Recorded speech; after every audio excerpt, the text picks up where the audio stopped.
Hello दोस्तों, आपका मेरे YouTube चैनल में बहुत बहुत स्वागत है। आज मैं आपके लिए लेकर आया हूं एसएससी सीजीएल की वैकेंसी, जिसका ऑफिशियल नोटिफिकेशन जारी कर दिया गया है। आप इसके लिए ऑनलाइन आवेदन 24 जून 2024 से लेकर 24 जुलाई 2024 तक कर सकते हैं। इसमें लगभग 17,500 वैकेंसी आई हैं, जो कि बहुत जबरदस्त वैकेंसी हैं। इसके अंदर इतनी बड़ी वैकेंसी पहले कभी नहीं आई है। ये आप सभी के लिए एक बहुत बड़ी गोल्डन अपॉर्चुनिटी होने वाली है। इससे आप इंस्पेक्टर बन सकते हो, एएसओ बन सकते हो, बड़े बड़े डिपार्टमेंट्स में income tax, GST, narcotics, custom, CBI और ईडी जैसे बड़े बड़े मंत्रालयों में लग सकते हो। आज की इस वीडियो में आपको इस भर्ती के बारे में पूरी जानकारी दी जाएगी। क्वालिफिकेशन क्राइटेरिया क्या है, एज लिमिट क्या है, सिलेक्शन प्रोसेस क्या है, एग्जाम पैटर्न क्या है, सिलेबस क्या है, एप्लीकेशन फीस क्या है, पोस्ट वाइज डिटेल क्या है, सैलरी कितनी मिलेगी और इस भर्ती के लिए कौन कौन अभ्यर्थी आवेदन कर सकते हैं। आज की इस वीडियो में आपको इस भर्ती के बारे में पूरी जानकारी दी जाएगी। इस वीडियो को शुरू करने से पहले अगर आपने इस चैनल को अभी तक सब्सक्राइब नहीं किया है तो आप इस चैनल को सब्सक्राइब कर लीजिए और बेल आइकॉन को ऑन कर लीजिए, ताकि फ्यूचर में आने वाली भर्ती का नोटिफिकेशन आपको तुरंत मिल जाए। तो चलिए शुरू करते हैं इस वीडियो को और आपको इस भर्ती के बारे में जानकारी देते हैं। एसएससी ने एसएससी सीजीएल के 17,727 पदों पर भर्ती का ऑफिशियल नोटिफिकेशन जारी कर दिया गया है।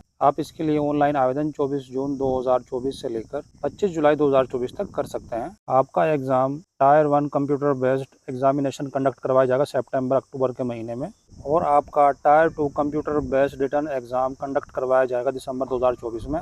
इसके अंदर ग्रुप बी और ग्रुप सी की पोस्ट निकाली गई हैं, जिसके द्वारा आप different ministries, departments, organisations of governments के अंदर लग सकते हैं। बात करते हैं क्वालिफिकेशन की। इसके लिए क्वालिफिकेशन है ग्रेजुएशन इन एनी स्ट्रीम, यानी कि अगर आपने किसी भी सब्जेक्ट से ग्रेजुएशन कर रखा है तो आप इसके लिए एलिजिबल हैं, आप इसके लिए अप्लाई कर सकते हैं। बात करते हैं एज लिमिट की। इसके अंदर सभी पोस्ट के लिए एज लिमिट अलग अलग डिक्लेयर की गई है। इसके अंदर मैक्सिमम एज लिमिट 18 वर्ष से लेकर 30 वर्ष के बीच रखी गई है। इसके अंदर ग्रुप सी की पोस्ट के लिए एज लिमिट है 18 वर्ष से लेकर 27 वर्ष के बीच, और ग्रुप बी की पोस्ट के लिए एज लिमिट है 18 वर्ष से लेकर 30 वर्ष के बीच।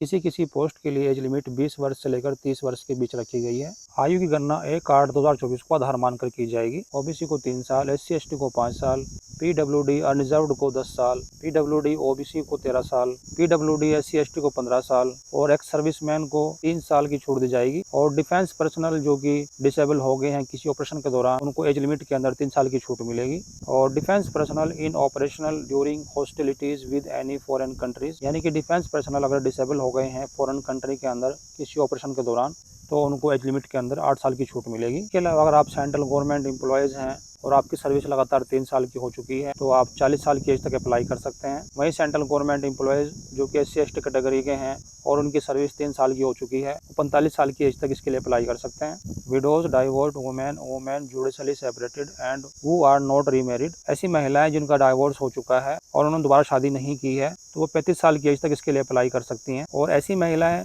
जो SC ST कैटेगरी से बिलोंग करती हैं, जिनका डाइवोर्स हो चुका है और अपने हस्बैंड से अलग रह रही हैं और वो SC ST कैटेगरी से बिलोंग करती हैं, वो 40 साल की एज तक इसके लिए अप्लाई कर सकती हैं। बात करते हैं फॉर्म फीस की। इसके अंदर फॉर्म की फीस रखी गई है 100 रुपीज़।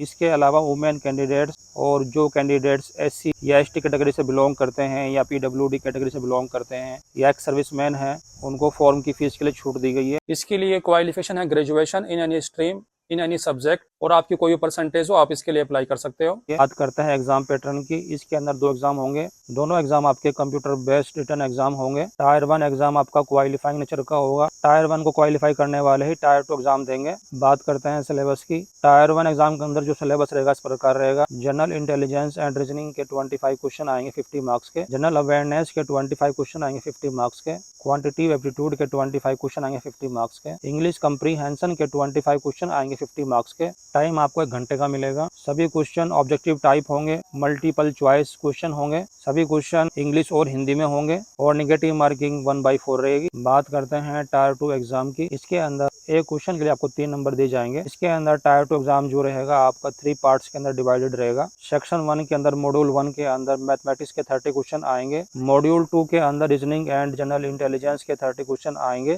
टोटल 60 क्वेश्चन आएंगे 180 मार्क्स के। सेक्शन 2 के अंदर मॉड्यूल 1 के अंदर इंग्लिश लैंग्वेज एंड कंप्रीहेंशन के 45 क्वेश्चन आएंगे और मॉड्यूल 2 के अंदर जनरल अवेयरनेस के 25 क्वेश्चन आएंगे। टोटल 70 क्वेश्चन आएंगे 210 नंबर के। और सेक्शन 3 के अंदर कंप्यूटर नॉलेज मॉड्यूल के 20 क्वेश्चन आएंगे 60 मार्क्स के। इसके लिए आपको 2 आवर्स 15 मिनट्स का टाइम मिलेगा। और टायर 2 के अंदर पेपर 2 के अंदर स्टैटिस्टिक्स के 100 क्वेश्चन आएंगे। एक क्वेश्चन के लिए आपको 2 नंबर मिलेंगे। टाइम आपको 2 घंटे का मिलेगा। टायर 2 एग्जाम के अंदर पेपर 1 एंड पेपर 2 अलग अलग शिफ्ट में होंगे। Paper 1 is compulsory for all the post. बात करते हैं पोस्ट वाइज डिटेल की। इसके अंदर जो ग्रुप बी की पोस्ट निकाली गई इस प्रकार है। सेंट्रल सेक्रेटरीट सर्विस के अंदर असिस्टेंट सेक्शन ऑफिसर की पोस्ट निकाली गई है। इसके लिए एज लिमिट है 20 वर्ष से लेकर 30 वर्ष के बीच। इंटेलिजेंस ब्यूरो के अंदर असिस्टेंट सेक्शन ऑफिसर की पोस्ट निकाली गई है। ये ग्रुप बी की पोस्ट है, जिसके लिए एज लिमिट है 18 वर्ष से लेकर 30 वर्ष के बीच। मिनिस्ट्री ऑफ रेलवेज के अंदर असिस्टेंट सेक्शन ऑफिसर की पोस्ट निकाली गई है। ये ग्रुप बी की पोस्ट है, इसके लिए एज लिमिट है 20 वर्ष से लेकर 30 वर्ष के बीच। मिनिस्ट्री ऑफ एक्सटर्नल अफेयर्स के अंदर असिस्टेंट सेक्शन ऑफिसर की पोस्ट निकाली गई है। ग्रुप बी की पोस्ट है, जिसके लिए एज लिमिट है 20 वर्ष से लेकर 30 वर्ष के बीच। Ministry of electronics and information technology के अंदर असिस्टेंट सेक्शन ऑफिसर की पोस्ट निकाली गई है। ग्रुप बी की पोस्ट है, जिसके लिए एज लिमिट है 18 वर्ष से लेकर 30 वर्ष के बीच। अदर मिनिस्ट्री डिपार्टमेंट ऑर्गेनाइजेशन के अंदर असिस्टेंट सेक्शन ऑफिसर की पोस्ट निकाली गई है। ये ग्रुप बी की पोस्ट है, जिसके लिए एज लिमिट है 18 वर्ष से लेकर 30 वर्ष के बीच। सीबीडीटी के अंदर इंस्पेक्टर ऑफ इनकम टैक्स की पोस्ट निकाली गई है। ये ग्रुप सी की पोस्ट है, जिसके लिए एज लिमिट है 18 वर्ष से लेकर 30 वर्ष के बीच। सीबीआईसी के अंदर inspector central exercise inspector preventive officer की पोस्ट निकाली गई है। ये ग्रुप बी की पोस्ट है, जिसके लिए एज लिमिट है 18 वर्ष से लेकर 30 वर्ष के बीच। Directorate of enforcement department of revenue के अंदर असिस्टेंट इन्फोर्समेंट ऑफिसर की पोस्ट निकाली गई है। ये ग्रुप बी की पोस्ट है, जिसके लिए एज लिमिट है 18 वर्ष से लेकर 30 वर्ष के बीच। सेंट्रल ब्यूरो ऑफ इन्वेस्टिगेशन के अंदर सब इंस्पेक्टर की पोस्ट निकाली गई है। ये ग्रुप बी की पोस्ट है, जिसके लिए एज लिमिट है 20 वर्ष से लेकर 30 वर्ष के बीच। Department of post ministry of communication के अंदर इंस्पेक्टर की पोस्ट निकाली गई है। ये ग्रुप बी की पोस्ट है, जिसके लिए एज लिमिट है 18 वर्ष से लेकर 30 वर्ष के बीच। Central bureau of narcotics ministry of finance के अंदर इंस्पेक्टर की पोस्ट निकाली गई है। ये ग्रुप बी की पोस्ट है, जिसके लिए एज लिमिट है 18 वर्ष से लेकर 30 वर्ष के बीच। बात करते हैं इसकी पे स्केल की। इसका पे स्केल रहेगा पे लेवल 7 के तहत 44,900 रुपए से लेकर 1,42,400 रुपए के बीच।